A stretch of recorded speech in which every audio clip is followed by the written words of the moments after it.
Hello and welcome to electrical power MST. दोस्तों आज हम जानेंगे इन्वर्टर क्या है, इसका कनेक्शन किस प्रकार करेंगे। दोस्तों आपके सामने जेलियो प्लस 1100 ल्यूमेंस का इन्वर्टर है।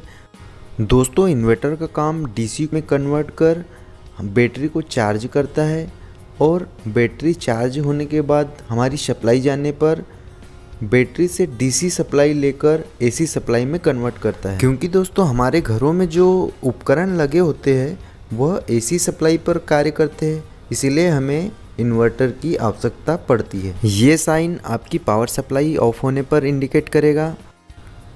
दूसरा दोस्तों इको मोड पर इन्वर्टर चलने पर शो करेगा। दोस्तों तीसरा साइन आपका ओवरलोड स्थिति में शो करेगा और चौथा साइन आपका बैटरी का इलेक्ट्रोलाइट कम होने पर आपको सूचित करेगा। दोस्तों आपको यहाँ पर बैटरी का बैकअप टाइम और डिस्चार्जिंग चार्जिंग शो होगा। अब दोस्तों आपको पावर बटन दिख रही होगी, इसे हमारा इन्वर्टर ऑन करने के लिए यूज़ होता है। दोस्तों आपको जो दिख पा रही होगी केबल, यह इन्वर्टर की इनपुट सप्लाई की केबल है। दोस्तों अब आपको एक स्विच दिख रहा है जिसे हम बाईपास मोड और नॉर्मल मोड में चलाते हैं। दोस्तों बाईपास मोड में हमारी डायरेक्ट सप्लाई आउटपुट टर्मिनल पर निकलती है और दोस्तों नॉर्मल मोड आपका इन्वर्टर की नॉर्मल सप्लाई होती है जो बैटरी से होते हुए आउटपुट टर्मिनल पर आती है। दोस्तों आप इनपुट एमसीबी देख रहे हैं, यह हमारी इन्वर्टर की सुरक्षा के लिए लगाई जाती है। अब दोस्तों आपको आउटपुट टर्मिनल दिख रहा होगा, यह सॉकेट दोस्तों हमारे उपकरण को चलाने के लिए आउटपुट टर्मिनल पर सप्लाई प्रदान करता है। अब दोस्तों आपको एक स्लाइड सेलेक्टर स्विच दिख रही होगी जो इको और यूपीएस मोड पर सेलेक्ट करती है। इको मोड पर आप फैन, लाइट, टीवी इत्यादि चला सकते हैं। दोस्तों यूपीएस मोड आपको कंप्यूटर वगैरह चलाने के लिए होता है। अब दोस्तों आपको दूसरा स्विच बैटरी सेलेक्टर स्विच दिख रहा होगा, इसमें दोस्तों आपको जिस टाइप की बैटरी उपयोग करना होता है उस पर सेलेक्ट करना होता है। इसमें दोस्तों आपको T tubular battery, F flat battery, S solar battery, आप जिस प्रकार की बैटरी यूज़ करते हैं उस पर यह स्विच सेलेक्ट करना होता है। अब दोस्तों आपको यह एग्जॉस्ट फैन दिख रहा है, यह अंदर लगे ट्रांसफार्मर एवं इलेक्ट्रॉनिक्स कंपोनेंट की हीट को बाहर निकालने के लिए लगाया होता है। अब दोस्तों आपको यह बैटरी के अंदर डले इलेक्ट्रोलाइट का लेवल इंडिकेट करने के लिए एक कनेक्टर दिया होता है जिसे हम कनेक्ट करके बैटरी में कनेक्ट करते हैं। अब दोस्तों आपको बैटरी के लिए पॉजिटिव और नेगेटिव टर्मिनल दिख रही हो जो रेड वायर और ब्लैक वायर में है।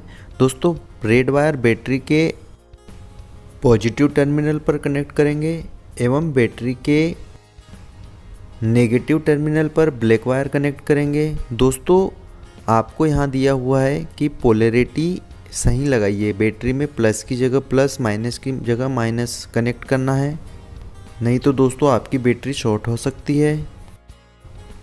दोस्तों आपको बैटरी दिख रही है, जैसा कि मैंने बताया रेड वायर बैटरी के पॉजिटिव टर्मिनल पर एवं ब्लैक वायर बैटरी के नेगेटिव टर्मिनल पर कनेक्ट करना है। दोस्तों बैटरी कनेक्शन के बाद ही आपको इनपुट सप्लाई की केबल को स्विच बोर्ड में कनेक्ट करना है।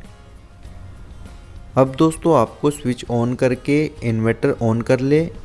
अब हम सॉकेट के आउटपुट टर्मिनल पर टेस्टर से किस साइड फेस आ रहा चेक करेंगे, जिससे हमें कनेक्शन करने में आसानी होगी। दोस्तों आपके घरों में इन्वर्टर के लिए सिंगल वायर डाला जाता है, उसे हम इन्वर्टर में जहां फेस आ रहा वहां पर कनेक्ट करेंगे।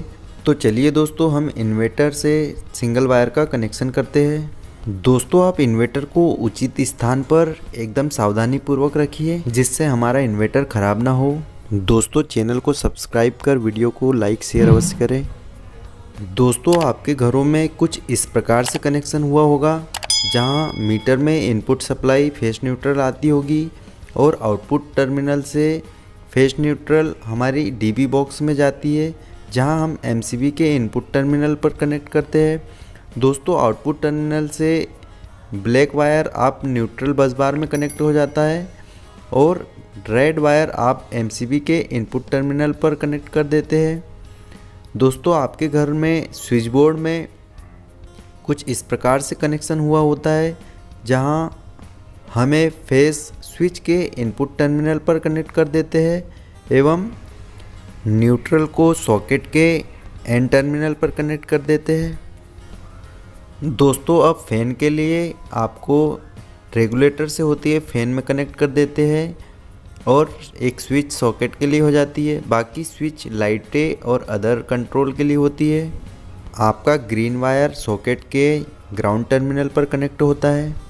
दोस्तों हम यहाँ पर इन्वर्टर का कनेक्शन सॉकेट, फैन और लाइट के लिए उपयोग करेंगे। आप ब्लिंक करते हुए वायर देख रहे हैं, इसे हमें हटाना होगा क्योंकि दोस्तों आपको मेन सप्लाई का फेस और इन्वर्टर सप्लाई का फेस अलग अलग रखना होगा। दोस्तों इन्वर्टर सप्लाई के लिए हमने सॉकेट और फैन रेगुलेटर से कनेक्शन हटा दिया है, उसी प्रकार स्विच से भी कनेक्शन हटाना है जिससे हम लाइट कंट्रोल करेंगे। दोस्तों इसमें आप ये याद रखिए कि आपको इन्वर्टर से जो उपकरण चलाने हैं सिर्फ उसी स्विच में कनेक्ट करें।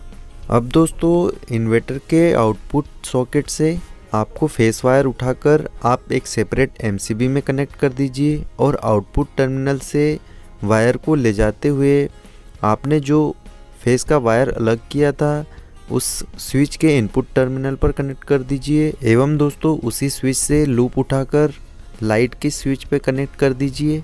दोस्तों आपको इसमें यह याद रखना होगा कि मेन सप्लाई का फेस और इन्वर्टर सप्लाई का फेस आपस में न कनेक्ट हो। अब दोस्तों दूसरे किसी बोर्ड में कनेक्शन करने के लिए आप यहीं से लूप उठाकर ले जा लीजिए। अब दोस्तों किसी दूसरे स्विच बोर्ड में अगर सेपरेट कनेक्शन ले जाना है तो आप यहाँ से फेस न्यूट्रल दोनों को उठाकर ले जा सकते हैं। दोस्तों इसमें न्यूट्रल हमारी मेन सप्लाई का न्यूट्रल ही यूज़ हो जाता है। अगर आपको सॉकेट से न्यूट्रल भी सेपरेट ले जाना है तो आप ले जा सकते हैं। उम्मीद है दोस्तों आपको वीडियो पसंद आई होगी, तो वीडियो को शेयर, लाइक एवं मेरे चैनल को सब्सक्राइब अवश्य कीजिए। धन्यवाद। ओके दोस्तों मिलते हैं नेक्स्ट वीडियो में। दोस्तों चैनल सब्सक्राइब करने के लिए आपको एक लोगो दिख रहा होगा, उस पर क्लिक कर सब्सक्राइब बटन प्रेस करें और बेल आइकन अवश्य प्रेस करें। Thanks for watching my video.